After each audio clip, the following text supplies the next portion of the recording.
যা কিছু করেন সব কিছুর ভিতরে একটা জিনিস মনে রাখবেন, আমার অন্যায় অপরাধ গুলো কেউ না দেখুক, আমার মালিক আল্লাহর কাছে আমি ধরা খাওয়া। ঠিক না? এত চালাকি করতে যাবেন না, মনে করবেন কেউ জানে না। এই চালাকি করতে যাবেন না, মনে রাখতে হবে কেউ না জানলেও আমার আল্লাহ কিন্তু সব জানে। ভাইরা আমার, ইব্রাহিম আলাইহিস সালাম আগুনে পড়লেন, আর যখন আল্লাহ রাব্বুল আলামিনের উপরে তাওয়াক্কুল করলেন, ভরসা করলেন, তখন আল্লাহ রাব্বুল আলামিন জিবরাইলের মাধ্যমে নয়, তিনি নিজেই আগুনকে আদেশ করলেন। কারণ তো একটাই, যে ইব্রাহিম আমার প্রতি এত বড় ঈমান, সেই ইব্রাহিমের আগুন নিভানোর জন্য ফেরেশতার দরকার নাই। আল্লাহ নিজেই আগুনকে হুকুম করলেন, কুলনা ইয়া নারু কুনি বারদাও ওয়া সালামান আলা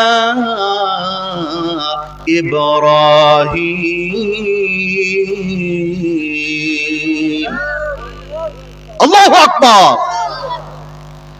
আল্লাহ রাব্বুল আলামিন আগুনকে ডাক দিলেন, আগুন রে, এখানে আমার ফেরেশতার দরকার নাই। কারণ বান্দা যখন কোনো কিছু তার মাওলার উপরে, মালিকের উপরে ছেড়ে দেয়, তখন ফেরেশতার প্রয়োজন হয় না, সম্পর্ক হয়ে যায় বান্দা এবং তার আল্লাহ। কি বুঝছেন? ওয়াজ তো বহুত শুনেছেন, আজকে আপনাদের সম্পর্কটা আমি আল্লাহর সাথে করাই দিতে চাই। কি রাজি আছেন? কারণ ওয়াজ, ধারাবাহিক ওয়াজ আমরা শুনি, গতানুগতিক ওয়াজ, ভিতরে কখনো আমল নিতে পারি না। এই জন্য আমল করা দরকার। শুধুমাত্র ওয়াজ মাহফিল না, এর মধ্যে কিছু শিক্ষণীয় বিষয়, যেমন আমার একটা টপিক নিলাম আমি, তাকওয়া মানে আল্লাহর ভয়। এই বিষয়টা আপনাকে ভালোভাবে বুঝতে হবে। এরপর থেকে প্রত্যেকটা কাজের সময় যখনই কোনো অন্যায় করবেন, আপনার যেন মনে পড়ে যায় হুজুর ওয়াজ করেছিল আল্লাহর ভয়ের কথা। কেউ না দেখুক, আমি যেই অন্যায়টা করতেছি আমার আল্লাহ দেখতেছে। এই আমলটা আজকে থেকে যদি চালু করতে পারেন, আজকে এই মাহফিলে আসাটা আপনার সার্থক হয়ে যাবে। ঠিক না? এরপর থেকে সিগারেট যখন ধরাইতে যাবেন, অভ্যাস আছে নাকি? আছে না? 2-4 জনের বলবেন নাকি? এই জায়গায় কি বলা যায়? মাহফিল না, কিন্তু অভ্যাস অনেকের আছে। একটু সুযোগ দিয়ে দেখেন, মাত্র 5-7 মিনিট ছাড়ে দিয়ে দেখেন, পর্দার উপরে গেলেই পকেট থেকে বের করবে। এই যে আপনি মনে করেন এখানে ধরা যাবে না, কারণ হুজুরের সামনে, এখানে ধরানো যাবে না কারণ এতগুলো মানুষের সামনে ওয়াজ মাহফিলে সিগারেট ধরা যায় না। কিন্তু পর্দার উপরে যাই আপনি ধরালেন, সেখানে হুজুরও নাই, কোনো মানুষও নাই, কিন্তু হুজুরের রব, মানুষের রব আল্লাহ তাআলার চোখের দৃষ্টিতে আপনি পড়ে গেলেন। যেটা এখানে করলে অপরাধ, সেটা বাহিরে করলেও কি, ওটা কি অপরাধ না? তো আপনাকে এখন থেকে এটাই বুঝতে হবে, যেখানে আপনি যেই অপরাধটাই করেন না কেন, মনে করবেন পৃথিবীর কেউ না দেখুক, আমি আল্লাহর কাছে ধরা খেয়ে গেলাম। বুঝতে পারছেন? এই জন্য আল্লাহ রাব্বুল আলামিন বলেন, ইয়া আইয়ুহাল্লাযীনা আমানুত্তাকুল্লাহা হাক্কা তুকাতিহি ওয়া লা তামুতুন্না ইল্লা ওয়া আনতুম মুসলিমুন।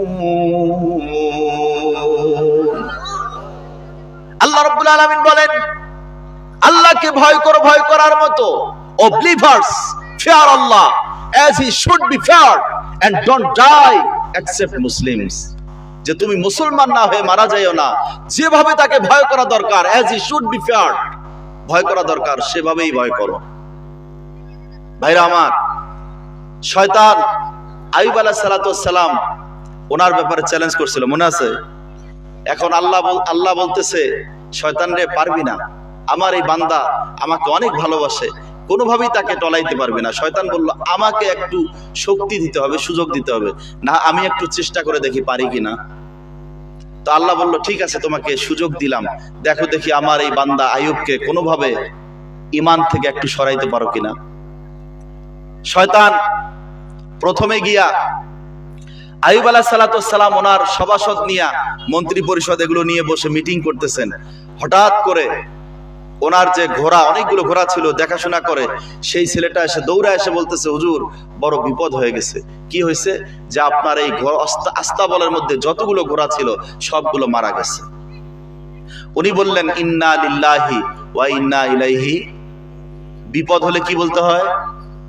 খালি মারা গেলেই মানুষ মারা গেলে তো বলবেন, সাথে যে কোনো বড় বিপদ হলেও ইন্না লিল্লাহি ওয়া ইন্না ইলাইহি রাজিউন পড়তে হয়। তো এখন এটা বললেন আর বললেন যে আল্লাহর মাল আল্লাহ নিয়ে গেছে, আফসোস করার কিছু নাই, আলহামদুলিল্লাহ, আল্লাহ যা ভালো মনে করছেন। কিন্তু কাজটা করছিল কি আসলে? ওই যে শয়তান চ্যালেঞ্জ করছে, তো মনে করছে যে এরকম একটা বিপদ ফেলায় দেই, দেখি এরপরে ঈমান থাকে কিনা। তো উনি বলতেছে আলহামদুলিল্লাহ, আল্লাহ যা ভালো মনে করছেন। শয়তান কয় না, এটা কাম হয় নাই, আর একটু উপরের ধাপে যাইতে হবে। এরপরে ওনার যত ভেড়া, বকরি, পাল যা কিছু ছিল, পশু সবগুলো যে দেখাশোনা করতো রাখাল, দৌড় দিয়ে এসে বলে, হুজুর, হঠাৎ করে একটা আগুনের গোলার মতো এসে আপনার বকরি, ভেড়া যা কিছু ছিল সব পুরো সারকার হয়ে গেছে। উনিও এবার আবারও বললেন ইন্না লিল্লাহি, আবারও বললেন আলহামদুলিল্লাহ, আল্লাহ যা ভালো মনে করছেন করেছেন। আল্লাহর সম্পদ উনি দিয়েছিলেন, আবার উনি নিয়ে গেছেন, এখানে আমার কিছু করার নাই। শয়তান কয় এটা তো মস্ত বড় ইমানদার, কোনোভাবেই তো ঠিক করা যায় না। আমাদের এরকম বিপদ হলে আমরা ঠিক থাকতে পারি? আমরা কই আল্লাহ কি আর কাউরে চোখে দেখে না? এরকম বলি কিনা? এটা খবরদার বলবেন না, ভুলেও না। কারণ আল্লাহ চোখে দেখে না এই কথাটা বলা যায়? বলতে হবে যে আল্লাহ তুমি আমাকে যত পারো বিপদ দাও, তবে আমাকে ধৈর্য ধরার তৌফিক দিও, আর আমার এই বিপদ থেকে তুমি উদ্ধার করে নিও। তোমার উপরে আমি সুপর্দ হয়ে গেলাম, কারণ বিপদ দেওয়ার মালিক তুমি, উদ্ধার করার মালিকও তুমি। আর আপনি যদি বিরক্ত হয়ে যান তাহলে বিপদ আরো বেশি চাপবে। ভাইরা আমার, এখন আইয়ুব আলাইহিস সালাম এটা বলার কারণে ও ভাবলো যে আরো একটু উপর ধাপে। এবার ওনার যে কৃষি ফসল যতগুলো ছিল সবগুলো একটা বাতাস এসে যা ছিল সবগুলো পুরে সারখার, একটা ফসলও নাই ওনার জমিতে।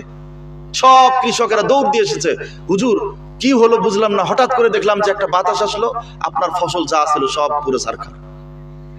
তো উনি বুঝলেন, আইয়ুব আলাইহিস সালাম আল্লাহর নবী ছিলেন, তো উনি বুঝলেন যে কিছু একটা ঘটতেছে, হঠাৎ এরকম হচ্ছে কেন। তো উনি খালি আল্লাহর কাছে বলেন, আল্লাহ তুমি আমাকে উদ্ধার করো, আর তুমি বিপদ দাও, আর তোমার যেটা ভালো মনে চায় তুমি সেটাই করো, তবে আমার ঈমানটা তুমি মজবুত রেখে দিও। বলেন সুবহানাল্লাহ। এখন শয়তান এইবার বড়টায় হাত দিছে যে না, এগুলো কাজ হবে না, ইনি এই সম্পদ গেলে এনার ঈমান নষ্ট হবে না, এনার আর একটু বড়তে হাত দিতে হবে। এইবার ওনার 10 জন সন্তান ছিল, ছেলে মেয়ে লেখাপড়া করত।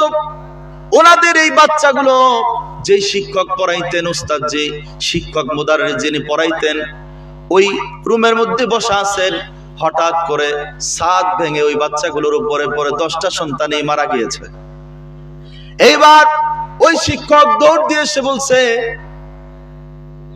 যোগ্য বাদশাহ গো, আল্লাহর নবী, হঠাৎ একটা বড় বিপদ হয়ে গেল, আমি কিছুই বুঝলাম না, এভাবে ছাদ কিভাবে হঠাৎ করে ভেঙে পড়ে যায় তাও বুঝি না। আর তার চেয়েও বড় কথা হলো, আপনার 10 জন সন্তান আমার চোখের সামনে দুনিয়া থেকে চলে গেল। উনি বললেন ইন্না লিল্লাহি, আর বললেন উস্তাদ জি, আপনার কোনো টেনশন করার কারণ নাই, আমি নিজেও চিন্তা করি না, কারণ সন্তান দেওয়ার মালিক কে? এই 10 জন সন্তানের একজনও যদি না দিতেন তাও আমার কিছু করার ছিল না। যেই আল্লাহ আমাকে 10 জন সন্তান দিয়েছেন তিনি তো আবার উঠায় নিয়েছেন। আমি আইয়ুবেতে কোনো কষ্ট পাই না, বরং আমি আল্লাহর কাছে বলি, আল্লাহ তুমি আমার ঈমানটারে একটু ঠিক রাখো। শয়তান কয় এত বড় ঈমানদার, সন্তান 10 জনই আছে, 10 জনই মারা গেল, তারপরও মনে কোনো কষ্ট নাই। এরপরে উনি নামাজ পড়েন, ইবাদত আরো বাড়ায় দিলেন। কেন? কারণ মুসিবত যখন বেশি হয় ইবাদত তখন আরো বাড়ায় দিতে হয়। বুঝতে পারছেন? ইয়া আইয়ুহাল্লাযীনা আমানুস্তাঈনু বিস-সাবরি ওয়াস-সালাহ। আল্লাহ রাব্বুল আলামিন বলেন, তোমরা আল্লাহর কাছে সাহায্য চাও ধৈর্য ধারণের মাধ্যমে এবং নামাজের মাধ্যমে। কিসের মাধ্যমে? তাহলে বোঝা গেল বিপদে পড়লে কি করতে হয়? ইবাদত করতে হয়, নামাজ পড়তে হয়। এই জন্য উনি যখন বিপদে পড়লেন তখন আরো ইবাদত আরো বাড়ায় দিলেন, আগের চেয়ে আরো বেশি করা শুরু করলেন। শয়তান কয় আমি চাই কোনটা আর হয় কোনটা? উনি চাইলো যে একটু ইমানে দুর্বলতা আনবে, আর ইনি আরো ইবাদত বাড়ায় দিয়েছেন। তখন কয় না, এনার থাকার জায়গাটাতেই পেঁচ লাগাইতে হবে। এবার অনেক বড় একটা বাতাস আসার পর ওনার রাজ দরবারে যা ছিল সব শেষ। ওনার চোখের সামনে সব উড়ে গেল, কিছুই নাই, ঘর বাড়ি সব চুরমার হয়ে গেল, কিছুই নাই। ওনার ওখানে যতগুলো কাজ করতো যারা, সব চলে গেল, কেউ নাই। শুধুমাত্র ওনার 4 জন স্ত্রী ছিল, আর উনি ছাড়া সব চলে গেছে। উনি বললেন, আল্লাহ তোমার যা ভালো মনে হয় তাই করছো, আমার ধৈর্য ধরার তৌফিক দিও। শুধু এতটুকুই বলতেছে। এর নাম হলো ঈমান। এর নাম কি? পারবেন এত ধৈর্য নিতে? কিন্তু আপনাকে নিতে হবে। আপনার ভিতরে যদি তাকওয়া থাকে, খোদাভীতি থাকে, পরহেজগারিতা থাকে, হাজার মুসিবত বিপদ আসবে, কোন বিপদ আপনাকে টলাইতে পারবে না। ঈমানের উপর আমাকে ইস্তেকামাত থাকতে হবে, ঠিক না? মৃত্যু পর্যন্ত হাজারো বিপদ আসবে, সমস্যা হবে, অর্থনৈতিক সমস্যা, ক্ষতি, হামলা, মামলা, জেল, জুলুম, নির্যাতন, সব আমরা মাথা পেতে মানতে রাজি আছি। কিন্তু ঈমানের ক্ষেত্রে, আল্লাহর প্রেমের ক্ষেত্রে কোনো ছাড় দিতে রাজি। মনে থাকবে, এখন থেকে বিপদে পড়লে আর কখনো হাউকাউ করবেন? কি করবেন? ধৈর্য ধারণ করবেন এবং সাথে ইবাদত আরো বাড়ায় দিবেন। বিপদে পড়ছেন তো ইবাদত বাড়ায় দিবেন। অনেক বড় সমস্যা, অর্থনৈতিক মারাত্মক চাপে পড়ে গেছেন, ছেলে অসুস্থ, মেয়ে অসুস্থ, স্ত্রী হাসপাতালে, হাজারো সমস্যায় ভুগতেছেন। ছটফট করার কোনো প্রয়োজন নাই। আমার আল্লাহ শিখাই দিয়েছেন সূরা বাকারার ভিতরে, বান্দারে সমস্যায় তো পড়ছো, তুই কি আমার চোখে দেখোস না? তোর এই সমস্যাগুলো উদ্ধার করার জন্য আমি আল্লাহই যথেষ্ট। এ বান্দা, পাগলের মতো দৌড়াদৌড়ি করিস না। এত জায়গায় দৌড়াস, চেয়ারম্যানের কাছে যাস, এমপির কাছে যাস, কত নেতার কাছে দৌড়াস, কি আমার দরবারটা চোখে দেখোস না? কারো কাছে যাওয়া লাগবে না। রাতের বেলায় রাত 12টার পরে জায়নামাজটা বিছায় দিয়া, চোখের পানি ছেড়ে দিয়া আমার দরবারে তোর যার জি আছে বলে দে। তোর মধ্যে আমার মধ্যে প্রেমের সম্পর্ক হয়ে যাবে। গভীর রাতে তাহাজ্জুদের সময় আমার সাথে প্রেম কর, মহব্বত কর, চোখের পানি ছেড়ে দিয়ে তোর আরজিগুলা জানা, তোর সমস্ত বিপদ আপদ গুলো আমি উদ্ধার করে দেব। কি আমল বুঝছেন তো? কি করবেন এখন ভাইরা আমার? এইবার সব চলে গেল। আইয়ুব আলাইহিস সালাম কোন মতে ছোট্ট একটা ঘর করে স্ত্রী নিয়ে সেখানে বসবাস করতেছেন। খুবই কষ্টের জীবন শুরু হয়ে গেল। উনি বুঝলেন এটা আল্লাহর পরীক্ষা। উনি ধৈর্যের সাথে সব দিনকাল যাচ্ছে। শয়তান দেখে কোনোভাবে কাজ হয় না, সরাসরি এইবার চেহারা রূপ নিয়ে সামনে আসছে, এসে বলছে, আইয়ুব আপনি আসলে দেখি পাগল। কয় কেন? কয় এই জন্য পাগল, এত বিপদ হয় কিন্তু তুমি যার কাছে বলো সেই আল্লাহ তো তোমার কোনো বিপদ উদ্ধার করে না। যদি করতো একটা না হলে হয়েছে আরেকটা উদ্ধার করতো, না হলে আরেকটা করতো, একটাও তো করে না। তুমি কি বোঝো না যে তোমার আল্লাহ এখন তোমার পছন্দ করে না? এইভাবে বলতেছে। আইয়ুব আলাইহিস সালাম বলতেছে, নিশ্চিত আমি নিশ্চিত তুমি শয়তান, কারণ আমার আল্লাহ পছন্দ করে না। এই কথা বলা যাবে না। বিপদ আরো যত আসুক না কেন, আমি আইয়ুবের এর চাইতেও বড় কোনো বিপদ যদি আসে রে, আমি আইয়ুব কখনো ঈমান হারা হব না। আমি কখনো এটা ভাববো না আমার আল্লাহ আমারে ছাড়ছে, আমার আল্লাহ আমার সাথে আছে। কে বলছে আমার আল্লাহ নাই? তুই কি শয়তান? নিশ্চিত তুই শয়তান, না হলে আল্লাহর প্রেমের ক্ষেত্রে তুই বাধা দিতে আসছিস কেন? শয়তান ধরা খাইছে কিনা? নবীদের কাছে শয়তানি চলে, ধরা খেয়ে গেছে। কয় ইয়েস, আপনি অরিজিনাল ধরছেন, আমি আসলেই একজন অরিজিনাল শয়তান। আইয়ুব আলাইহিস সালাম বলতেছে, কি চাস, কেন আসছি? আপনাকে বুঝানোর জন্য আসছি যে আপনি কেন আল্লাহর এত পাগল। এত কিছু হারানোর পরে কি আল্লাহরে ডাকলে? আপনার ঘর বাড়ি তো সব চলে গেছে, সন্তানও গেছে, আপনার সব চলে যেতেছে, আপনি তাও বোঝেন না? আমি সব বুঝি, আরো যাক, সব যাক, সব কিছু যদি চলে যায় তারপরও আমার আল্লাহ ছাড়া আমি কিছুই বুঝি না। শয়তান কয় না, এগুলো সব বাদ, এইবার ওর বডির উপর আক্রমণ চালাইতে হবে, ও শরীরের উপরে। কয় এদিকে আসেন, আপনার সাথে একটা গোপন কথা আছে। আইয়ুব আলাইহিস সালাম পাশে গেলেন, যে মনে করলেন যে কিছু একটা বলবে, তো পাশে যখন গেলেন তখন ফু দিল এই নাকের মধ্যে, এবং এটাই কাসাসুল আম্বিয়ার মধ্যে ঘটনাটা আসছে, নাকে এবং কানের মধ্যে ফু দিল। ফু দেওয়ার কারণে ওনার পুরা শরীরের মধ্যে রোগ দেখা দিল। এই রোগটা ওনাকে 18 বছর কষ্ট দিয়েছে। কত বড় ঈমানি পরীক্ষা! আর আল্লাহর প্রেম থাকলে উজ্জ্বল দৃষ্টান্ত ওনার জীবনীতে পাওয়া যায়। ক্ষুধাভীতি এবং আল্লাহ প্রেম একজন মানুষের মধ্যে কত বেশি থাকতে পারে। ভাইরা আমার, আইয়ুব আলাইহিস সালাম ওনার গায়ে প্রচন্ড রোগ দেখা দিল। এই রোগের কারণে পুরো শরীর সমস্ত জায়গায় ঘা হয়ে গেল। ঘায়ের কারণে দুর্গন্ধ শুরু হয়ে গেল। স্ত্রীরা, 4 জন স্ত্রী কানাকানি শুরু হয়ে গেল, না না আর থাকা যাবে না। স্থানীয় যে চিকিৎসক, সেই চিকিৎসক এসে দেখে বলল এই রোগ ভালো হওয়ার কোনো লক্ষণ নাই, বরং এই রোগীর পাশে যারা চলাচল করবে তাদেরকেও ধরবে, সুতরাং এর থেকে দূরে থাকাই ভালো। এখন বলেন অবস্থাটা কি? 3 জন স্ত্রী অলরেডি সিদ্ধান্ত নিয়েছে ওনার সাথে আর থাকবে না, ওনারা বিদায় হয়ে যাবে, সিদ্ধান্ত হয়ে গেছে। আইয়ুব আলাইহিস সালামের পাশে একমাত্র স্ত্রী রহিমা, তিনি আর গেলেন না, তিনি থেকে গেলেন। আইয়ুব আলাইহিস সালাম বলতেছে, রহিমা রে, সবাই চলে গেল, বাকি 3 জন চলে গেল, তোমার থাকার দরকার নাই। আমার এই রোগের কারণে তোমারও কষ্ট হবে, আমার দেখাশোনা করতে হবে, আমার এই রোগের কারণে তোমারও ক্ষতি হতে পারে, দুর্গন্ধ সহ্য করতে হবে।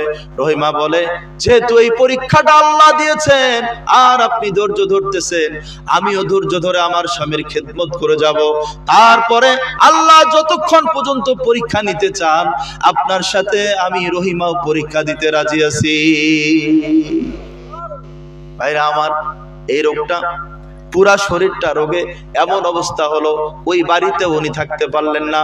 এলাকাবাসী বলল, এই বাড়িতে, এই এলাকায় যদি থাকে তাহলে আমরা ওকে এই এলাকায় আমরা কোনোভাবেই থাকতে দেব না, কারণ এটা শ্বাসের রোগ। কি করতে হবে? অনেক দূরে জঙ্গলে গিয়ে থাকতে হবে। চিন্তা করেন, যিনি ছিলেন বাদশা, তিনি আজকে চলে গেলেন কোথায়? জঙ্গলে। আল্লাহু আকবার! কতটা পরীক্ষা, কতটা কঠিন পরীক্ষা।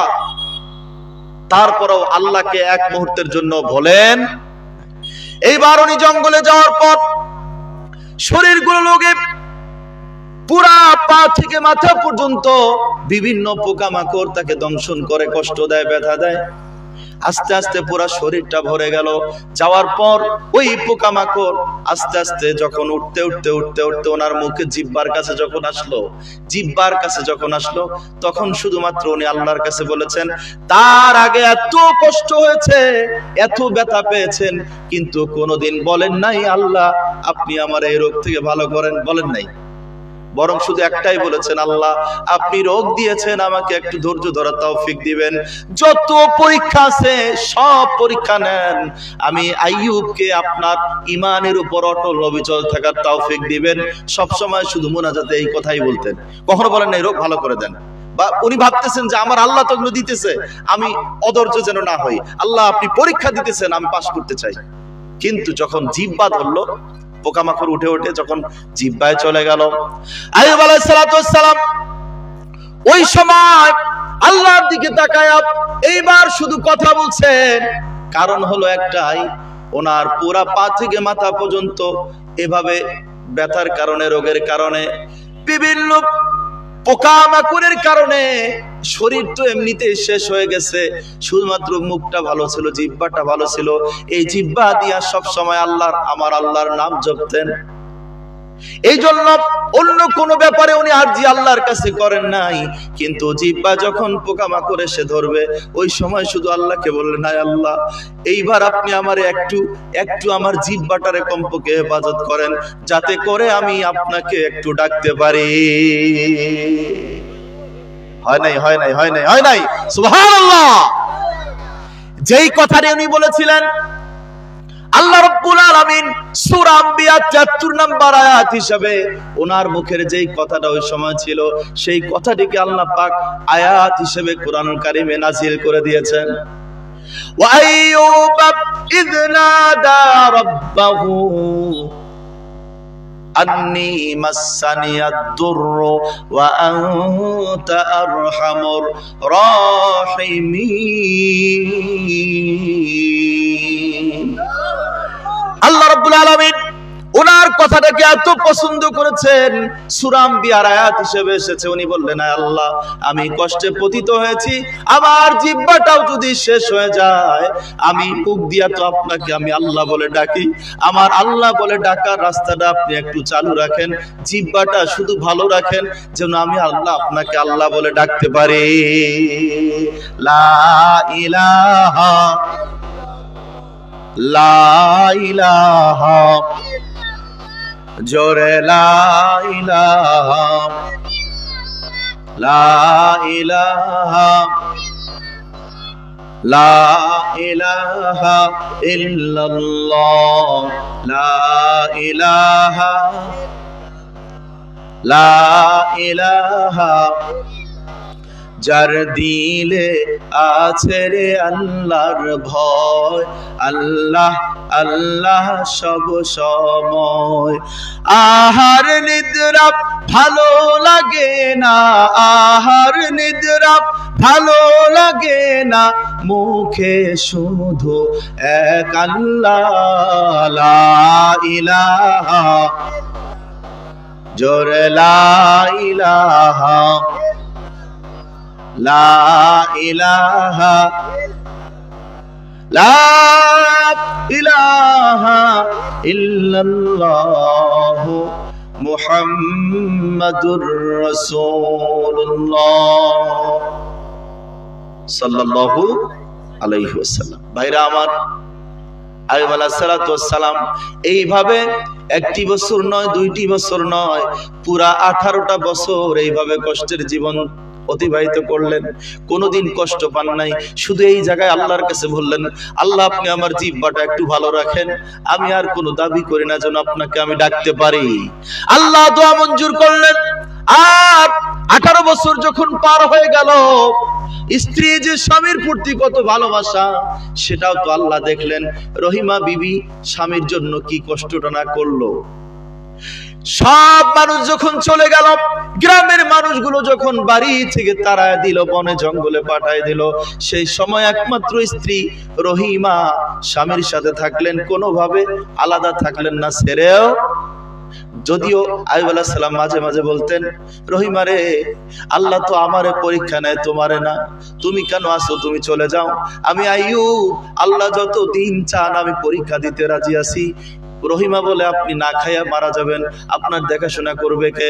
আইয়ুব বলতেছে, রহিমা রে, আল্লাহ যদি আমারে না খাওয়াইয়া জঙ্গলে মারে তাতেও কোনো আফসোস নাই, কারণ আমি জানি এই রোগ, এই পরীক্ষা যা কিছু আছে সব আমার আল্লাহই দেয়, আমি এত টেনশন করি না। কিন্তু রহিমা বলছে, না গো প্রাণের স্বামী, আমি আপনাকে একা ছেড়ে যাব না। প্রয়োজনে তিনি বাহিরে গিয়ে কাজ করে এনে সেই খাবারের টাকা দিয়া স্বামীর লালন পালন করেছেন, কত কষ্ট করেছেন। আল্লাহ খুশি হয়ে গেলেন। 18 বছর যখন পার হয়ে গেল, 18 বছর কমপ্লিট হয়ে গেল, হযরত জিবরাইল আলাইহিস সালাম একদিন বিবি রহিমা স্বামীকে রেখে কাজ করতে বাহিরে চলে গেছে। চিন্তা করেন, যিনি ছিলেন বাদশা, যিনি একজন দুনিয়ার নবী, তার স্ত্রী বাহিরে মানুষের বাসায় কাজ করে এনে স্বামীকে খাওয়াইতে হয়। আল্লাহু আকবার। চিন্তা করতে পারেন কত বড় পরীক্ষাটা, কত বড়টা পরীক্ষা। আর যারা এইখানে মা বোনেরা এসেছেন, আপনাদেরকেও বলি, রহিমার জীবনী থেকে একটু শিক্ষা নেন। আপনার স্বামী হয়তো বা আপনি বলবেন, হুজুর আপনি তো আইয়ুব নবীর কথা বলতেছেন, আমার স্বামীকে আইয়ুব বোঝেন নাই? যে আপনি তো যার কথা বলতেছেন উনি তো নবী, উনি তো ভালো মানুষ, আমার স্বামীকে ওই রকম? আপনি কার ওয়াজ এনে কোথায় বলেন? আচ্ছা যাই হোক, যার ওয়াজে করি না কেন, আমার নবীজি বলেছেন, নারীদের জান্নাতে যাইতে হইলে একটা সার্টিফিকেট অবশ্যই লাগবে, সেটা হলো স্বামী তার উপর সন্তুষ্ট হতে হবে। কি হতে হবে? আইয়ু ইমরাতিন মাতাত ওয়া জাওজুহা আনহা রাদিন দাখালাতিল জান্নাহ। কোন নারী যদি মারা যায়, স্বামী যদি তার উপরে সন্তুষ্ট হয়ে বলে, আমার স্ত্রী ভালো ছিল, বিপদে আপদে আমার পাশে ছিল, কোনোদিন বাজার আনতে পারি নাই, একবেলা না খেয়ে কাটাইছে, ঝগড়া করে নাই, কোনোদিন ঝামেলা করে নাই, অনেক সময় ঈদের সময় টাকা ছিল না, অভাবী ছিলাম, সেই সময় একটা কাপড় দিতে পারি না ঈদের দিনে, আমার স্ত্রী কোনোদিন আমার সাথে ঝগড়া করে নাই। আল্লাহ আমার স্ত্রী দুনিয়া থেকে চলে গেছে, আমার স্ত্রীর উপরে আমি সন্তুষ্ট। খোদার কসম, হাদিস শরীফ সাক্ষী, নবীজি বলেছেন, স্বামী যদি মনের দিক থেকে এই কথাটা বলে, মুখ দিয়া না, কারণ মুখের ব্যাপার একটু ঝামেলা আছে। অনেক সময় স্ত্রী বা স্বামী মারা গেলে স্বামী বা স্ত্রীর কাছে এরকম স্বীকৃতি নেওয়া হয়। অনেক সময় জানাজার নামাজের সময় হাত উঠায় বলা হয়, লোকটা কেমন ছিল, বলা হয় না, কিন্তু আসলে অনেক সময় বলে ভালো ছিল, মনে মনে কয়ে মদ পান করত। কথা বোঝেন নাই? মানে এমনি উপরে উপরে বলে কি ভালো ছিল, আর ভিতরে কি কয় মদ খাইতো। এটা তো আপনি বলেন তো, আল্লাহ কি উপরেরটা নিবে না ভিতরেরটা? কারণ অরিজিনাল কোনটা? অরিজিনাল হলো ভিতরেরটা। তো এখন আপনার স্ত্রী যে মারা গেল, স্বামী যে বলবে, এখন ওই যে লোকেরা যারা আছে ওরা তো হাত উঠায় বলবে ভালো ছিল, তো উনিও তো কবে, কিন্তু আসলে মনে মনে কয় আমার যে জ্বালানটা জ্বালাইছে। এই কথা যদি বলে, মুখে বলে নাই কিন্তু মনে মনে যে জ্বালানটা জ্বালাইছে, তো এই কথা যদি বলে, আমার মা বোনেরা, আপনাদেরকে আমি বললাম, আপনার যত আমল করেন, যা নামাজ রোজা করেন, একটাও কবুল হবে না যদি আপনার স্বামী আপনার উপরে আচরণগত কারণে, আমি বলতেছি যদি স্বামী খারাপ হয়, আপনি শাসন করতে গিয়ে তার সাথে দ্বন্দ্ব হয়েছে, এটা অপরাধ নয়। আপনার স্বামী মদ পান করে, আপনি তাকে প্রোটেক্ট দেওয়ার জন্য, আপনি তাকে বাধা দেওয়ার জন্য আপনার স্বামীর সাথে ঝগড়া হয়েছে, আপনার স্বামী অসন্তুষ্ট, এটা ঝামেলা না। ঝামেলা হলো কোনটা? আপনার স্বামী অসহায়, আপনাকে ঠিকভাবে কাপড় চোপড় দিতে পারে নাই, যেভাবে বাজার করা দরকার করতে পারে নাই। কারণ একজন পুরুষ তো পুরা জিন্দেগিটাই শেষ করে তার ফ্যামিলির জন্য, ঠিক কিনা? সারা জীবন খেটে মরে। এই মুরব্বী বাবাজিরা, ওনারাও যা ধান চাষ করে কিসের জন্য? বাড়িতে একজন আছে। কি মুরব্বীরা আছে না? আছে। এখন ওই মুরব্বী বয়সে ওনারা কাজ করেন, একটাই তো কারণ। তারপরও আপনারা কেন বুঝবেন না যে একজন পুরুষ তার স্ত্রীর জন্য, সন্তানের জন্য কতটা ত্যাগ স্বীকার করে? এই পুরুষটা যখন বাহিরে যায়, কাজ করতে যায়, রাস্তাঘাটে হাজারো মানুষের সাথে তর্ক বিতর্ক হয়, ঝগড়া হয়, অপমানিত হয়ে আসে, অনেক সময় মালিকের সাথে ঝগড়া হয়, চাকরি চলে যায়, এক জায়গা থেকে আরেক জায়গায় পাগলের মতো ছুটাছুটি করে চাকরির জন্য। কারণ মাস শেষ হলে আমার স্ত্রীকে খাওয়াবো কি, আমার সন্তানকে খাওয়াবো কি, ঠিক না? মা বোনেরা, খুবই ঠান্ডা মাথায় একদিন বসে ভাববেন যে আসলে আমাদের জন্যই তো এই লোকটা দৌড়াদৌড়ি করে। কিভাবে আপনি তার সাথে খারাপ আচরণ করতে পারেন?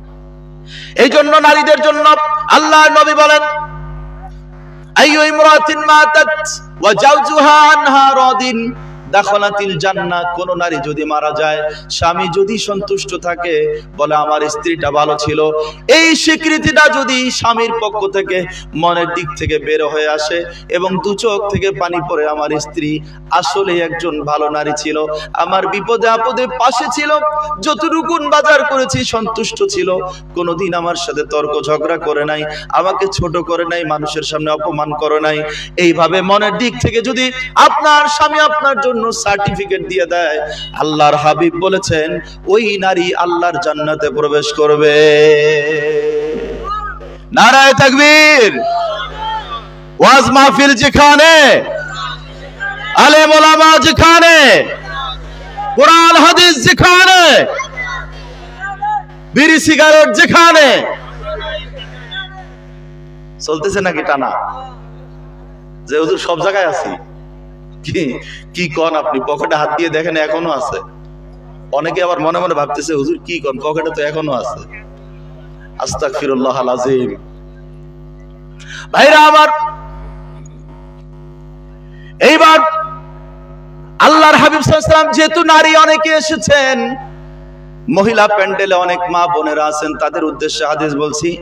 4টি কাজ যদি নারীরা করতে পারে, আল্লাহ রব্বুল আলামিনের বন্ধু মুহাম্মদুর রাসূলুল্লাহ সাল্লাল্লাহু আলাইহি ওয়াসাল্লাম গ্যারান্টি দিয়েছেন, নিশ্চয়তা দিয়েছেন। মাত্র কয়টি কাজ? জোরে বলেন, কয়টি?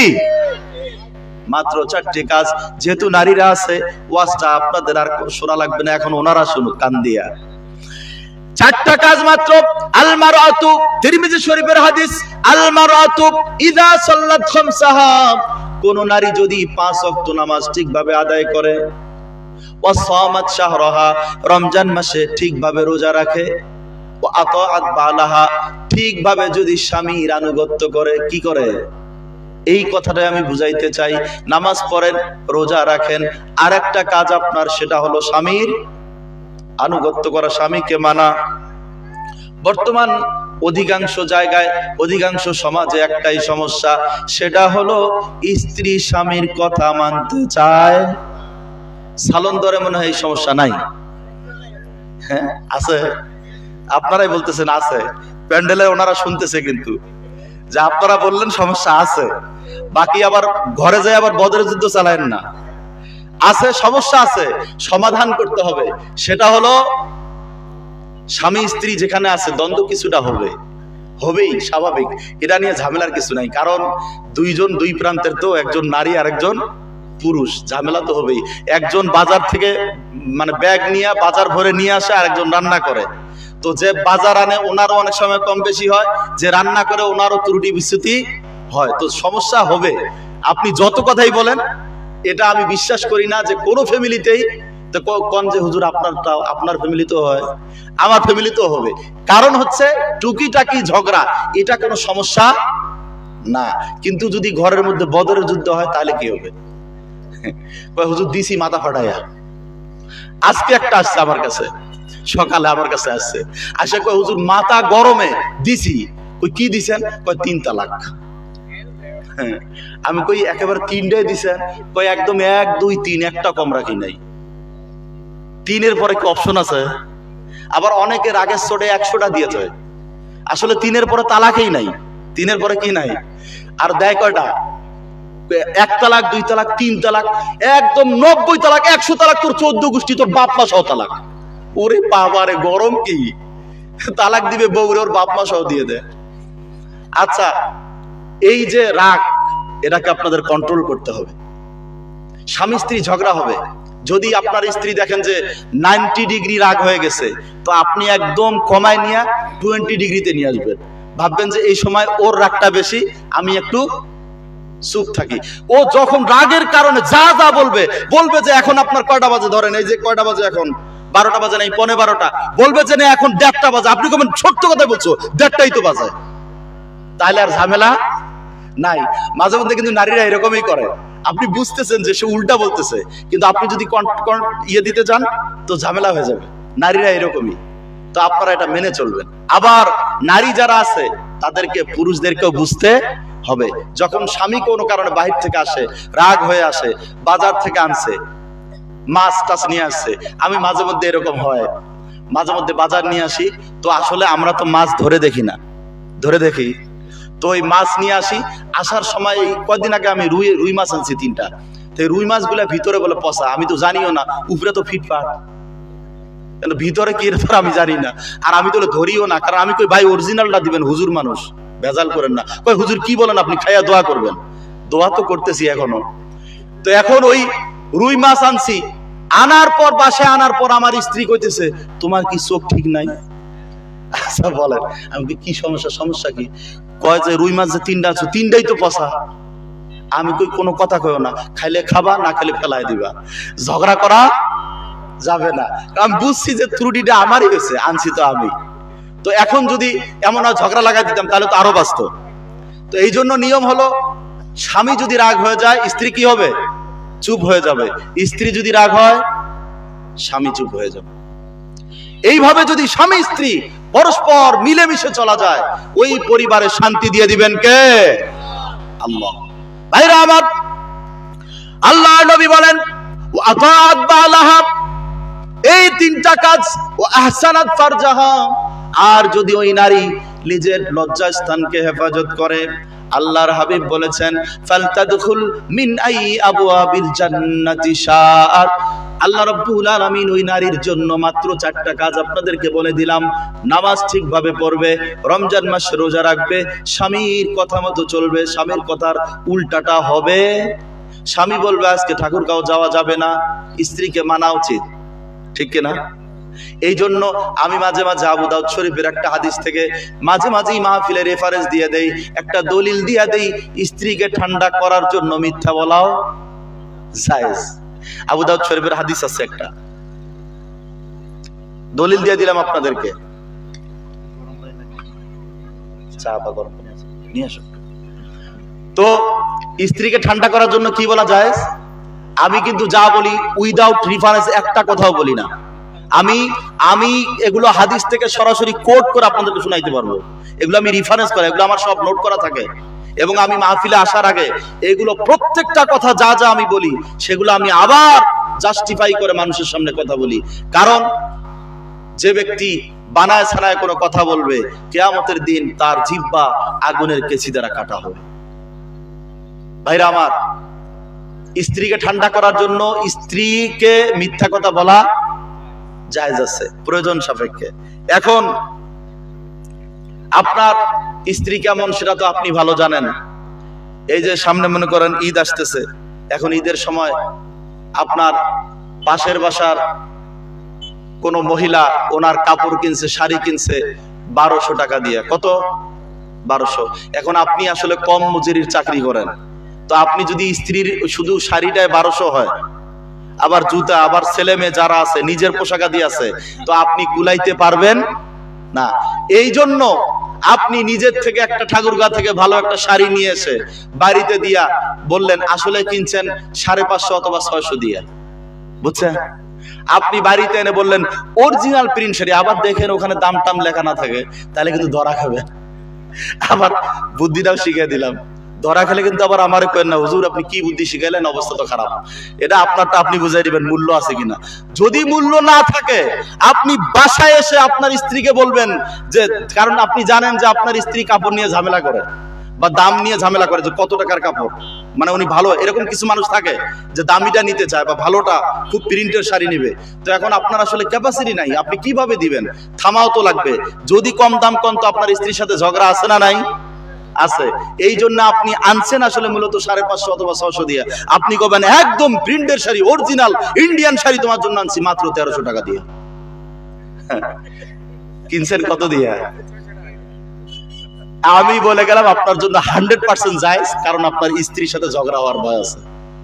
যদি এরকম হয়, আর যদি মনে করেন যে আপনার স্ত্রী এরকম না, তাহলে অযথা মিথ্যার চর্চা করতে যাবেন না। যদি আপনার স্ত্রী ভালো হয়, আর যদি মনে করেন যে না ঝগড়া হওয়ার সম্ভাবনা আছে, কারণ ও কম দামি শাড়ি পছন্দ, যদি খালি করছেন 550, তাহলে 5.5 ঘন্টা ঝগড়া হবে। যদি এটা মনে করেন তাহলে সোজা বলবেন 1300 টাকা দিয়ে তোমার জন্য নিয়ে আসছে, কোনো সমস্যা নেই।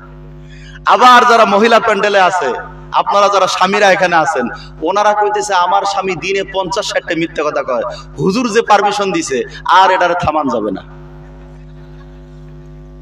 কি কথা ঠিক আছে নাকি? আচ্ছা চালায় নিয়েন, আপনারা যেভাবে ভালো থাকেন আমি ভালো থাকার রাস্তা দিতেছি। ভাইরা আমার, এইবার আইয়ুব আলাইহিস সালাম কত বছর পরীক্ষা দিলেন? কি ওয়াজ মুখস্থ হয় নাই এখনো? কত বছর পরীক্ষা? 18 বছর পরীক্ষা দেওয়ার পর হঠাৎ করে একদিন মুনাজাত করছেন, আয় আল্লাহ, চোখের পানি ছেড়ে, অসহায় হয়ে চোখের পানি ছেড়ে দিয়ে কাঁদতেছেন আর বলছেন, আল্লাহ গো, তুমি আমার ইমানের উপরে অটল অবিচল রাখবা, আর তোমার যত মনে চায় তুমি পরীক্ষা করো, তবে আমি আইয়ুবকে ইমানের উপরে থাকার ব্যবস্থা করে দিও, ধৈর্য ধরার ব্যবস্থা করে দিও। আর হযরতে আইয়ুব আলাইহিস সালাম মুনাজাত করছেন, আল্লাহ, আমার স্ত্রী রহিমা বাহিরে মানুষের বাসায় কাজ করতে যায়, যেই রহিমা আমার রাজ দরবারে ছিল, শান্তিতে সুখে শান্তিতে ছিল, সে আজকে মানুষের বাসায় কাজ করতে চায়। আল্লাহ, তুমি এত বড় পরীক্ষায় ফেলেছো, ধৈর্য ধরার তৌফিক দিও, আর আমি আইয়ুব যেন তোমার পরীক্ষায় পাশ করতে পারি। ভাইরা আমার, মুনাজাত করছেন হযরতে জিবরাইল আলাইহিস সালাম। আল্লাহ রাব্বুল আলামিন ডাক দিয়ে বলেন, জিবরাইল রে, আর না, দীর্ঘ 18 বছর আমার আইয়ুবকে আমি দেখলাম, আর কত পরীক্ষা করব, যাচাই করব।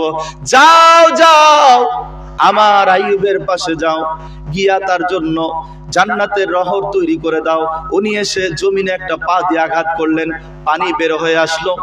এই পানিতে হযরত জিবরাইল আলাইহিস সালাম বললেন, এই পানি দিয়ে আপনি গোসল করেন।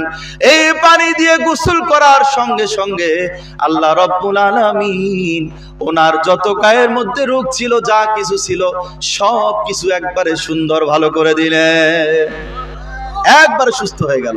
শুধু তাই না, কাসাসুল আম্বিয়ার ভিতরে আসছে, ওনার এই পানি দিয়ে গোসল করার পর আগে একেবারে 18 বছর আগে, মানে একবারে 18 বছর আগে ওনার বয়স তখন ছিল যুবক বয়স। কেমন ছিল? এই পানি দিয়া গোসল করার পর পুরা ওনার বয়সটা আল্লাহ পাক আবার যুবক বানায় দিলে। আবার কি হয়ে গেল? যুবক হয়ে গেল। চেহারাটা আরো সুন্দর হয়েছে।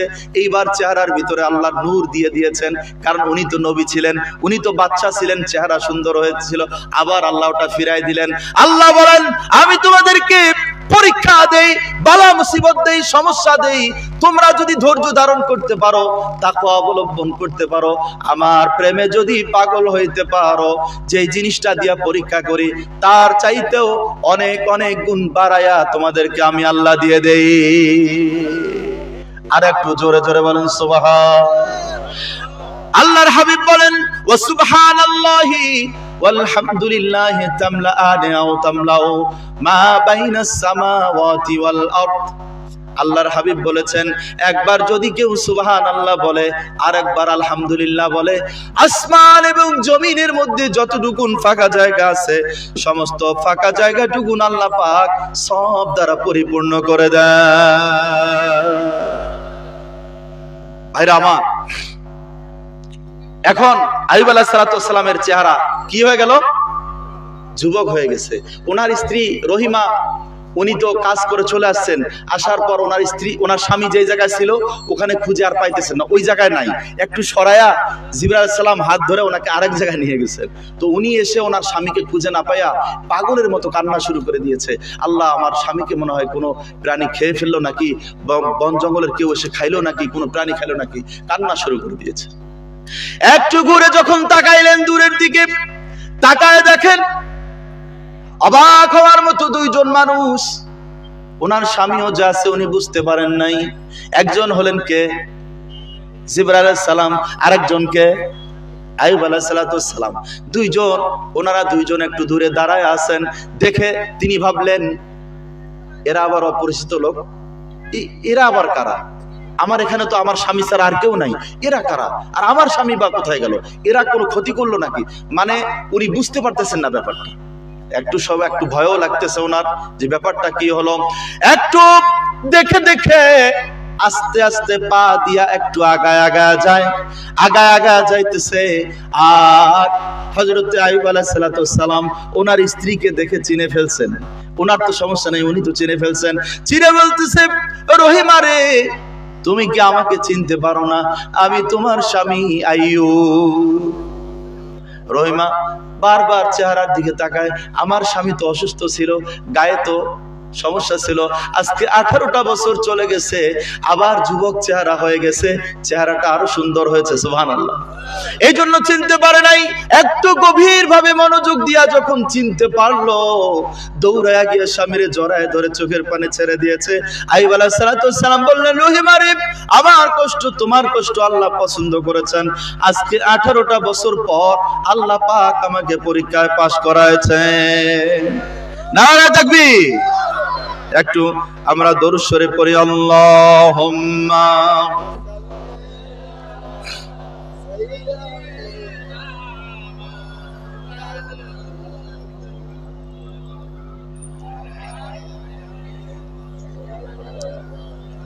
মাওলানা।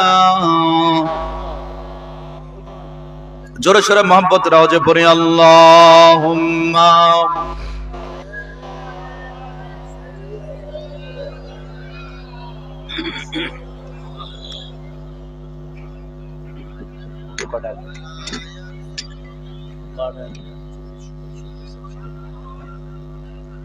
মনোযোগ দিতে। हो ना है फूल तो बुलबुल का तरन्नुम भी ना हो ना है फूल तो बुलबुल का तरन्नुम भी ना हो, चमन ये दर में कलियों का तबस्सुम भी ना हो। अल्लाहुम्मा सल्ले अला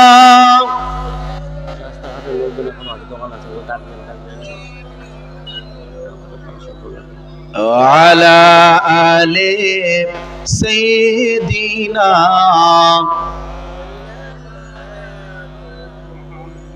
রাস্তায় এখনো আশেপাশে যারা ঘোরাফেরা করছেন, মেহেরবানি করে চলে আসুন। আমার আলোচনা অল্প কিছুক্ষণের মধ্যে শেষ করে দেবো। আমাদের পীর সাহেব হুজুর কেবলা উনি চলে আসবেন, মুনাজাত করবেন। সকলেই চলে আসুন শেষ সময়ে।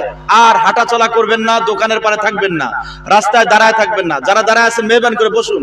আসুন সর্বশেষ আমরা এখন মুনাজাত করে, একটু পরেই পীর সাহেব হুজুর আসবেন, আমরা মুনাজাত করে চলে যাব। সকলকে আসার জন্য বলছি, আসেন সবাই, আসেন সবাই, আসেন ভাইরা আমার।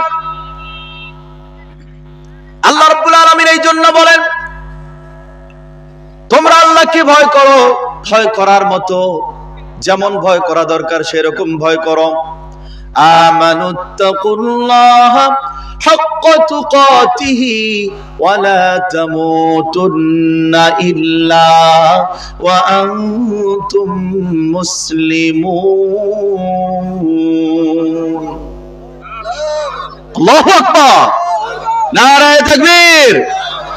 পীর সাহেব হুজুরের আগমন, প্রধান অতিথির আগমন, প্রধান মেহমানের আগমন, মাহফিলের পক্ষ থেকে নারায়ে তাকবীর। খোঁজবাজার দরবার শরীফ, আলহামদুলিল্লাহ আমাদের পীর সাহেব হুজুর কেবলা চলে আসছেন। আপনারা আশেপাশে যারা আছেন আর একটুও থাকবেন না, সকলে চলে আসুন, একটু বসুন। হুজুর অসুস্থ অবস্থাতেও এসেছেন, সকলেই ধৈর্যের সাথে বসুন, হুজুরের নাসিহাগুলো শুনুন এবং আখেরি মুনাজাত করে আপনারা চলে যাবেন। সকলে একটু আগে বসেন, আগে বসেন, সকলে একটু দাঁড়ায় আগে আসেন, আর দাঁড়ায় একটু আগে আসেন। আর জিকিরের সাথে লা ইলাহা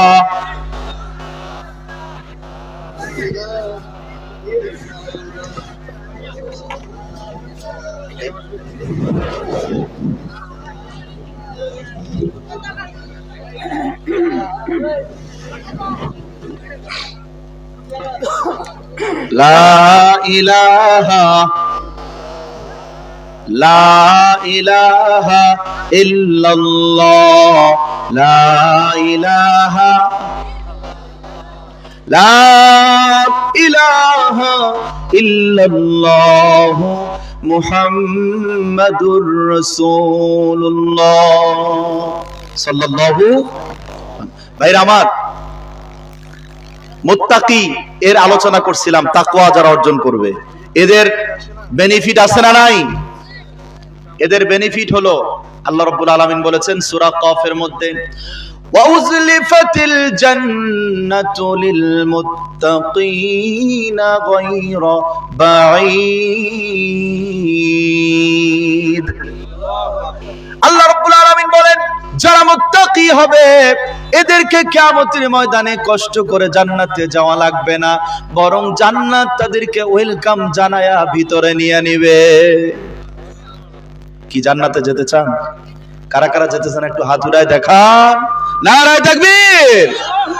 আজকের মাহফিল, আলেম ওলামা যেখানে, ওয়াজ মাহফিল যেখানে, নারায়ে তাকবীর। হাত নামান। জান্নাতে যেতে চান? তাহলে কে না যাইতে চায় বলেন? জান্নাতে গেলে যা চান তাই পাবেন, এরকম জায়গায় কে না যাইতে চায় বলেন? এই যে আপনার এই ঠাকুরগার যে গাউসিয়া হোটেল, আপনার জান্নাতে গেছেন, আমল করে করে জান্নাতে গেছেন, যাওয়ার পরে ওখানে যাওয়ার পরে মনে পড়ছে যে গাউসিয়া হোটেলের নান রুটিটা খুব মজা লাগে। কোথায় যা মনে পড়ছে? জান্নাতে যাইয়া। এখন বলতে পারেন যে হুজুর যা চাইলে তাই পাবো, তাহলে কি গাউসিয়া হোটেলের নান রুটি? আমি আপনাদেরকে দলিল দিচ্ছি, সরাসরি আল্লাহ রাব্বুল আলামিন সূরা হামিমার সাজদায় বলেন, ওয়ালাকুম ফিহা মা তাশতাহি আনফুসুকুম ওয়ালাকুম ফিহা মা তাদউন। আল্লাহ রাব্বুল আলামিন বলেন, তাফসীর ইবনে কাসীরের মধ্যে আছে, ওয়ালাকুম ফিহা মা তাশতাহি আনফুসুকুম, তোমাদের মনে যা চাইবে, এবং তাদউন, মনে মনে যা কল্পনা করবে। আপনি জান্নাতে চলে গেছেন, যাওয়ার পর মনে মনে কল্পনা হয়েছে ঠাকুরগাঁ গাউসিয়া হোটেলের নান রুটি আর গরুর গোস্তের ভুনাটা একটু মজা লাগে, খালি মনে মনে একটু কল্পনা হয়েছে, তাও আবার জান্নাতে বসে। খোদার কসম এই আয়াতের তাফসিরে এটাই বলেছেন আল্লামা ইবনে কাসির, যা কল্পনা করবে বলার প্রয়োজন নাই, মনে মনে একটু কল্পনা করবে, চোখ খুলে দেখবে সামনে সেই খাবারটা হাজির। কি জান্নাতে যেতে চান ভাইরা আমার? তবে এই জান্নাতে যাওয়ার জন্য কিছু ব্যাপার আছে। আপনাদের আল্লাহ রাব্বুল আলামিন অনেকগুলো কথা, সব বলবো না। সূরা বাকারার শুরুতে মুত্তাকিদের গুণ আল্লাহ বলেছেন, যারা মুত্তাকি হবে তারা প্রথম নাম্বার অদৃশ্যের প্রতি ঈমান আনবে। কি আনবে? অদৃশ্য মানে কি? যেটা দেখা যায় না। আল্লাহকে কি দেখছেন?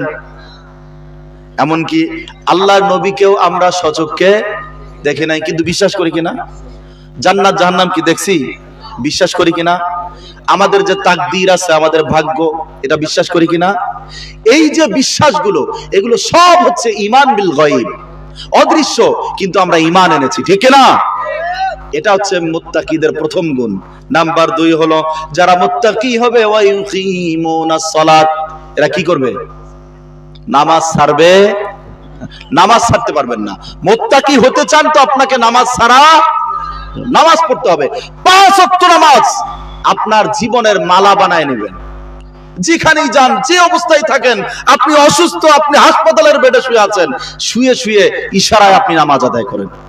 কি বুঝতে পারছেন? এটা হচ্ছে মুত্তাকিদের গুণ। আর নবীজি বলেছেন, বুখারী শরীফের হাদিস, আন আবি হুরায়রা রাদিয়াল্লাহু তাআলা আনহু قال قال رسول الله صلى الله عليه وسلم আরাইতুম লাউ আন্না নাহরাম বিবাবি আহাদিকুম ইয়াগতাসিলু মিনহু কুল্লা ইয়াউমিন 5 মাররাত। নবীজি বলেছেন, তোমাদের দরজার সামনে যদি একটা নদী থাকে, এই নদীর ভিতরে কোন ব্যক্তি যদি 5 বার গোসল করে, হাল ইয়াবকা মিন দারানিহি শাই, বলো তো তার দেহ থেকে, তার শরীরে কোনো ময়লা থাকবে কিনা? সাহাবাগণ বললেন, ক্বালু লা লা ইয়াবকা মিন দারানিহি শাই, তার শরীরে তো কিছুই থাকবে না, কোনো ময়লাই থাকবে না। নবীজি বললেন, ফাযালিকা মাসালুস সালাওয়াতিল খামস ইয়ামহুল্লাহু বিহিন্নাল খাতায়া, এটা হচ্ছে 5 ওয়াক্ত নামাজের উদাহরণ।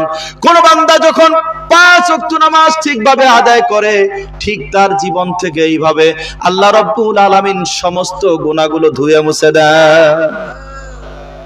as-salawatul khamsu wal jumu'atu ila al-jumu'ati war ramadanu ila ramadan mukaffiratun lima bainahunna idha ujtinibatil kaba'ir। আল্লাহর হাবিব বলেছেন, 1 ওয়াক্ত নামাজের পর আর 1 ওয়াক্ত নামাজ যে আপনি পড়বেন, এই 2 ওয়াক্ত নামাজের ভিতরে যত সগীরা গুনাহ হবে, সব গুনাহ আল্লাহ অটোমেটিক ডিলিট করে দিবেন। সুবহানাল্লাহর আওয়াজটা হয় নাই? আরেকটু জোরে বলতে হবে, আরেকটু জোরে, সবচাইতে জোরে বলেন দেখি। ভাইরা আমার, এইবার ভালো করে বোঝার চেষ্টা করেন। এক নামাজ থেকে আরেক নামাজ, এক নামাজ মানে হলো ফজরের নামাজ পড়েছেন, তারপরে কোন নামাজ? অনেকে কয় হুজুর নামাজ পড়ি না, সিরিয়াল আবার ভুল টুল হয় নাকি? জোহরের পরে কোন নামাজ? আসরের পরে কোন নামাজ? মাগরিবের পরে কোন নামাজ? ইশার পরে আবার ঘুরে কোন নামাজ? আবার ঘুরে ফজর চলে আসবে। অর্থাৎ 24 আওয়ার্স নামাজের বাইরে 2 নামাজের মাঝেই সবগুলো পড়ে যায়, একটাও বাদ নাই। বুঝছেন তো? অর্থাৎ 24 ঘন্টাই আপনার এক নামাজ থেকে আরেক নামাজের মাঝে পড়ে যায়।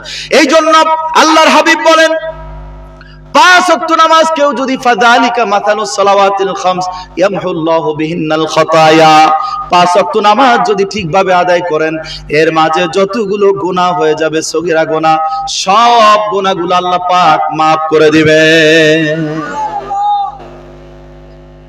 এরপরে মুমিন যারা মুত্তাকি হবে, তাদের একটা গুণ হলো এরা দান সদকা বেশি বেশি করে করবে।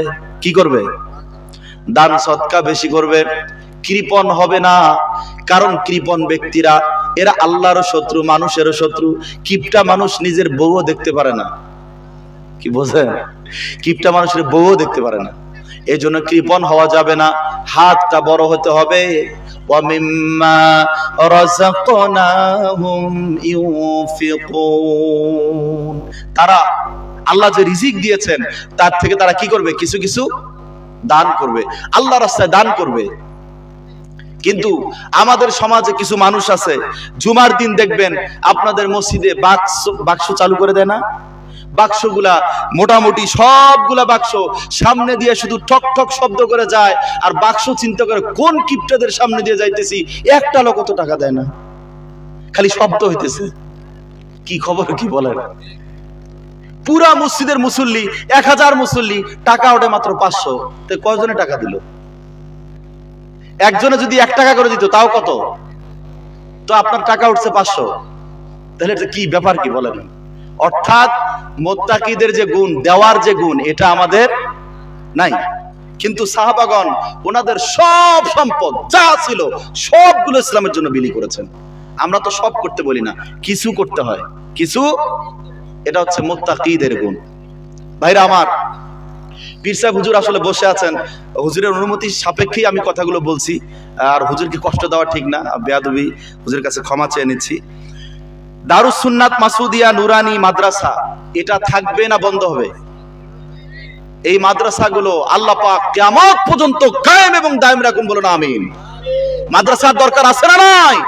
কারণ যত মাদ্রাসা বেশি হবে তত বাংলাদেশে ইসলামের প্রচার প্রসার বেশি হবে, আলেম ওলামা বেশি তৈরি হবে, একদিন আলেম ওলামারাই এই দেশের রাজ সিংহাসনে বসে যাবে ইনশাআল্লাহ।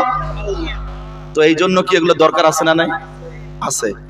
ভাইরা আমার, এই মাদ্রাসাটা চালাইতে গিয়া আমার প্রিয় ভাই মাওলানা শফিকুল ইসলাম উনি যথেষ্ট, কারণ গ্রাম অঞ্চল একটু হিমশিম খাইতেই হয়, প্রচুর টাকা লাগে একটি মাদ্রাসা করতে, মাহফিল করতে অনেক ব্যয় হয়েছে। তো আমি একেবারেই হুজুরকে বসায় রেখে হুজুরের সামনে, প্রয়োজন আপনারা হুজুরের হাতে এসে মোসাফা করে টাকাটা দিয়ে যাবেন, হুজুরের সাথে একটু দেখাও করে যাবেন। আমি এর আগে আপনারা অনেকে দিয়েছেন, আমি তখন ছিলাম, তবে সর্বশেষ হুজুরের আলোচনার আগে আমি আরেকবার আপনাদেরকে রিকোয়েস্ট করি যে আর কে আছেন, পরে অনেক নতুন নতুন ভাইরা আসছেন, যে এই মাদ্রাসার জন্য হুজুর আমি 1000 অথবা 2000 অথবা 500 টাকা আমি দিতে চাই, আমি আপনার জন্য প্রাণ ভরে দোয়া করব, যাতে করে আল্লাহ পাক আপনার এই 500 টাকার বিনিময়ে আপনার এমন কোন রোগ ব্যাধি না দেন যেখানে এই ডাক্তারদের কাছে গেলে শুধু পরীক্ষা নিরীক্ষায় আপনার 5000 টাকা শেষ। কি বোঝেন নাই? এখানে 500 টাকা দিতে খুব কষ্ট হয়, কিন্তু আপনি ঠাকুরগাঁ হাসপাতালে যান, দেখবেন পরীক্ষায় গেছে 3500। ওখানে সব টাকায় দেওয়া লাগবে, কারণ ওখানে কোনো কমতি নাই, দিতেই হবে, বাঁচা তো লাগবে। কিন্তু আপনি ওই টাকাটা যদি এখানে আল্লাহর হস্তে মানত করে দেন, আল্লাহ আমি এই টাকাটা এই মাদ্রাসায় দিয়ে দিলাম, তুমি আমার এমন কোন রোগ দিও না যার কারণে আমাকে 5000 টাকার পরীক্ষা করতে হয়, এই রোগটাই তুমি দিও না। খোদার কসম, মন যদি ভালো থাকে, ইখলাস নিয়ে দিতে পারেন, আমি আপনাকে গ্যারান্টি দিলাম আল্লাহ তাআলা আপনাকে সেই বড় বিপদ দিবেন না। ইখলাসের সাথে হালাল টাকা নিয়ত করে আপনি দান করেন, যদি থাকে নগদ দিবেন, যদি না থাকে নাম লেখান, পরবর্তী এক সময় এসে দিয়ে যাবেন। এই মাদ্রাসার ছেলেগুলো হেলে দুলে কোরআন কারীম তেলাওয়াত করে, আর আল্লাহ তাআলা কত সন্তুষ্ট হয়ে যান। এই যে সকালবেলা উঠে উঠে এই বাচ্চাগুলো কোরআন তেলাওয়াত করে, যেটা আপনিও পারেন না। বলেন কে আছেন যে হুজুর আমি, হুজুরের পিসা হুজুর বসা আছেন হুজুরের সামনেই, যে হুজুর আমি 2000 বা 1000 বা 500 টাকা আমি দিলাম, আপনার যদি থাকে এখন দিবেন, যদি না থাকে পরবর্তীতে আপনি দিয়ে যাবেন, মাদ্রাসায় এসে দিয়ে যাবেন, এটা আপনার দায়িত্ব। অথবা আপনাদের এদিকে তো কৃষি অঞ্চল, অনেকের ধান কাটা হয়ে গেছে, ধান, যে হুজুর আমি টাকা দেবো না, আমি 10 কেজি ধান দেবো বা চাল দেবো, আপনি যেভাবে দিতে চান ডোনেটটা করেন, বাকিটা যে মাদ্রাসা কর্তৃপক্ষ আছে ওনারা এটা ব্যবস্থা করে নেবে। কে আছেন বলেন যে হুজুর আমি 20 কেজি ধান দেবো অথবা 10 কেজি ধান দেবো, আপনি টাকা নাই তো ধান দেন, যেটা আছে সেটা দেন, সেটাই মাদ্রাসার কাজে লেগে যাবে। আর আপনার জন্য এই মাদ্রাসা যতদিন থাকবে আপনার জন্য দোয়া চলতেই থাকবে, সদকা জারিয়া হিসেবে। কে আছেন একটু হাত উঠান, প্রথম একজন হাত উঠান, প্রথম কে দিবেন ইনশাআল্লাহ। আলহামদুলিল্লাহ, খাতা কলম রেডি রাখেন। কে আছেন প্রথম সেই ভাগ্যবান ব্যক্তি যাকে আমি দেখতে চাই? নারে তাকবীর। এই যে আমার ভাই, নাম কি? হ্যাঁ, 20 কেজি ধান, এই যে ধানের কথা বলছিলাম, আলহামদুলিল্লাহ। আমি দোয়া করে দিলাম আপনার জন্য, আপনি 20 কেজি ধান এই মাদ্রাসায় দিলেন, আল্লাহ আপনার সেই জমিগুলোতে আল্লাহ যেন বাড়ায়া 20 কেজির জায়গায় আল্লাহ 20 মণ দিয়ে দেন। সবাই বলে আমিন। আর কে আছেন যে হুজুর আমি 500 টাকা বা 1000 টাকা দেবো অথবা ধান দেবো, এরকম আরো কারো কৃষি আছে? কে আছেন একটু বলেন? বা 1 মণ 2 মণ এরকম কে আছেন? যার যতটুকু তৌফিক, আমি এমন বলছি না, যার যেভাবে তৌফিক আপনারা দিয়ে দেন। শেষ একেবারে পীর সাহেব হুজুর এখানে বসা আছেন, আর আমরা দেরি করব না, শেষ করে দেব। যার জন্য ওসর আছে, আপনারা যে ফসলের 10 ভাগের 1 ভাগ দিতে হয়, এটা এমনিতেও ফরজ, কিন্তু আমাদের সমাজে এটা প্রচলন নাই, দেন না আপনারা, তো আপনারা দিয়ে দেন। কে আছেন এরকম যে ওসর ফসলের 10 ভাগের 1 ভাগ কিন্তু দিতে হয়? জানেন এটা? এই মাসালাগুলো বলে না হুজুররা। কে আছে বলেন? এই যে আসছে ছোট বাচ্চা একটা, আলহামদুলিল্লাহ, আল্লাহ কবুল করুক, আল্লাহ মেধা শক্তি বাড়ায় দেখ। কে আছেন আর বলেন? 200 100 500 যা আছে বলেন। আমি 10 জন ব্যক্তি চাই, 10 জন সিরিয়াল দিয়ে আমি 10 জন চাই, ধান টাকা চাল কোনো অ্যামাউন্ট না, আমি 10 জন ব্যক্তি চাই। যেই 10 জন হুজুর, আমি 10 জনের প্রথম ব্যক্তি, যেই 10 জন জান্নাতি সাহাবী, আমি আপনার জন্য দোয়া করে দেব, আল্লাহ যেন আপনাকে সেই জান্নাতি সাহাবাগণের সাথে জান্নাতে থাকার ব্যবস্থা করে দেন। সকালে বলে আমিন। আমার প্রথম ভাই, এই যে একটা বাচ্চা এসেছে, কত টাকা? 100 টাকা, আল্লাহ কবুল করুন। আমার এক ভাই পীর সাহেব হুজুরের হাতের মাধ্যমে 50 টাকা দিয়ে গেলেন, আল্লাহ কবুল করে নেন। আরেকজন বাচ্চা এসেছে, কত টাকা? 100 টাকা। এরকম কে আছেন একটু আগায় আসেন? 500 টাকা 200 টাকা, অথবা ধান। ধান তো আর কেউ বললেন না, একজন খালি বললেন। আপনাদের কি আর জমি নাই? আর আমি তো দোয়া করে দিচ্ছি, একটু আল্লাহর উপরে তাওয়াক্কুল করেন, আল্লাহ আপনার ফসলে বরকত দিয়ে দিবেন। তাওয়াক্কুল করেন যে হুজুর আমি 10 কেজি ধান দিয়ে দেবো, আল্লাহ তো আমার দিছে, অনেক দিছে, আমি 10 কেজি ধান দিয়ে দেবো। কে আছেন বলেন? বা 20 কেজি ধান দিয়ে দেবো। ওসর যে হয়েছে আপনাদের, এখান থেকে দিয়ে দেন, অথবা 500 টাকা অথবা 1000 টাকা। কে আছেন বলেন? মেহেরবানি করে বলেন। মাত্র আমি 4 জন পাইলাম, মাত্র 4 জন। আমি কয়জন বলেছি? 10 জন।